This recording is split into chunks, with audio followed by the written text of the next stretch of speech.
In Chimney Rock, North Carolina, the day starts with the sound of hammers. But what's different is those aren't local hands at work. They're Amish volunteers, arriving before dawn, quietly rebuilding. Can strangers really bring hope to a place that's lost so much? Today is May 22nd, 2025. Let's start at the beginning. After Hurricane Helene, Chimney Rock and Bat Cave were devastated. But then, something unexpected happened. Amish volunteers, mostly from Pennsylvania, made the long trip and took charge of the rebuilding. Why would they do that? And how is their way of helping different from what we usually see after disasters? Their motivation comes down to empathy and a deep sense of responsibility to others.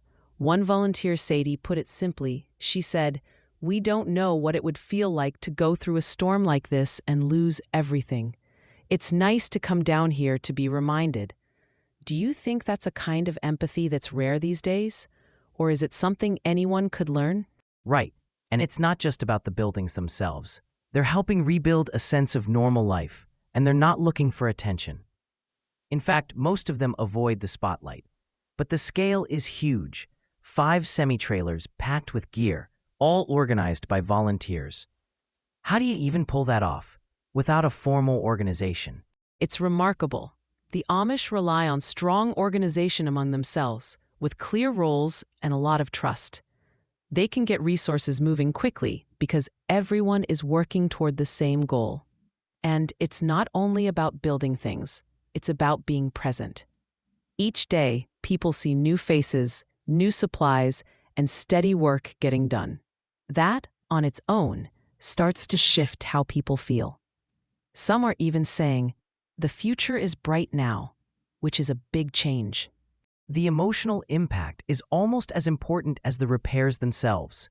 Amos Stoltzfus, another volunteer, said, "It just fills my heart with joy, watching people get their life back again." And the mayor, O'Leary, told us how overwhelming the destruction was, but also how the noise of rebuilding became a sign of progress.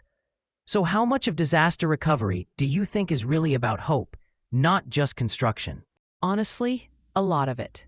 Rebuilding homes shows people that life can get back to normal, maybe even better than before.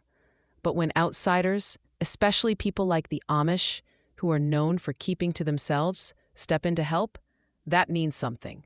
It sets an example for what local, grassroots disaster response can be. There's over $12 billion in repairs needed here, but these volunteers prove that small, community-driven efforts do matter. Could other communities do something similar, though? What would it actually take for a group without the Amish way of life to step up like this? Without the same traditions or structure? It's tough. The Amish model is built on cooperation, empathy, and serving quietly, without needing recognition. For other groups, the challenge would be keeping everyone coordinated and truly committed, especially if they're coming from far away or working in tough conditions. But the main idea, taking personal responsibility to help strangers, could be picked up more widely. Imagine if more communities tried this when disaster strikes. That's the real question, isn't it? As climate change brings more severe storms, these examples matter for everyone. The Amish volunteers offer a model of humility and resilience, and that can cross any cultural boundary. Even as big aid agencies step in, there's clearly a place for this kind of direct, community-based help. And it shows that recovery is about more than just fixing what's broken.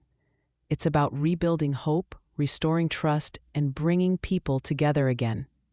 One resident actually described the Amish volunteers' work as breathtaking. Maybe that's the lesson.